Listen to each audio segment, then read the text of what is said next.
Those Infinity War deaths might be real, according to the Russo brothers. It should go without saying, but major spoilers in today's episode for Infinity War. Although, if you have gone this far without hearing what happened, good for you. Boom!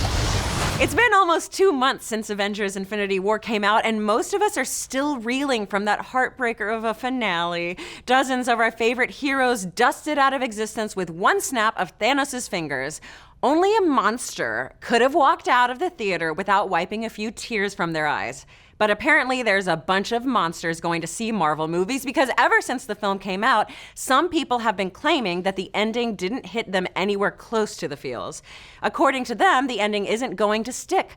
Too many of the characters that disappeared have sequels in the works, or just make so much dang money for Marvel that there's no way they can be gone for good. But now, Infinity War directors Joe and Anthony Russo are responding to these criticisms. And from the sounds of it, maybe we shouldn't be so confident that we're ever going to see Spider-Man, Star-Lord, or Black Panther again. At least not in the future of the franchise. In an interview with the Huffington Post, the Russos explained that just because these characters have sequels in the works, that doesn't mean those sequels will necessarily take place after Infinity War. Anything is possible in the MCU, Anthony said in the interview. There's a lot of very inventive ways of where the story can go from here. Joe then added, there's 4 years between Guardians 2 and Infinity War. That's a long time and a lot of Guardians stories to tell. Don't expect everything to move forward in a linear fashion. Now, sure, this could all just be the Russos creatively covering up for a mistake they got called out on, except there's already plenty of evidence that this kind of non-linear sequel structuring is already where the Marvel Cinematic Universe was heading. You only need to look at their next few releases to see the proof. Ant-Man and the Wasp hits theaters next month, and that clearly takes place in a pre-Thanos Purge MCU. And after that, we've got Captain Marvel coming, which dips all the way back to the 90s, so yeah, there's definitely a lot of time to play with, and not all of it is post-Infinity War.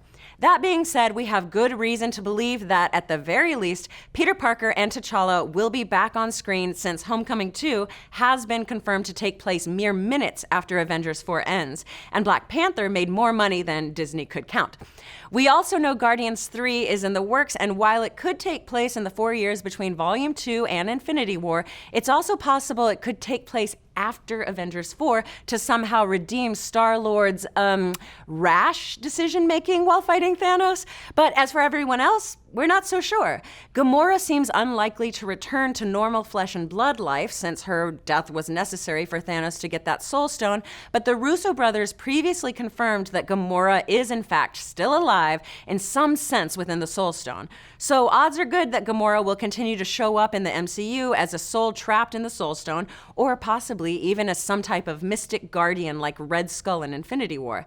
And we've known for a while that Sebastian Stan still has a bunch of films left on his whopping 9-picture deal.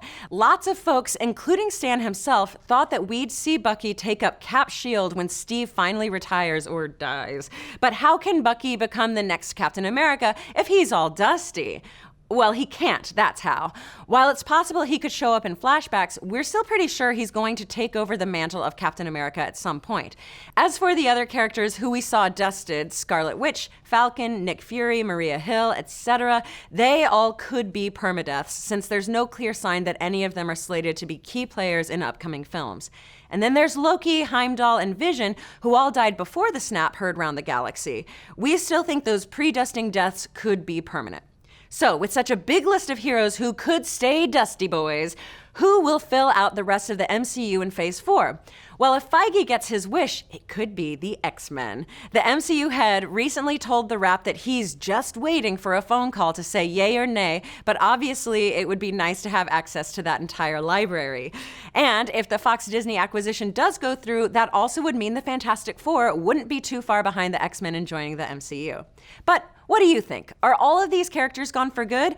Which ones do you think will come back to life? And do you think Dyson vacuum sales went through the roof after that snap? Let's discuss. Be sure to like, subscribe, and mash that little bell to get notified every time we drop a video or go live with a show, like Nerdist News Talks Back. It's our live daily show where we break down all of the latest and the greatest in the world of pop culture. And starting next week, we're going to be moving to 11 a.m. Pacific. Can't wait to see you there.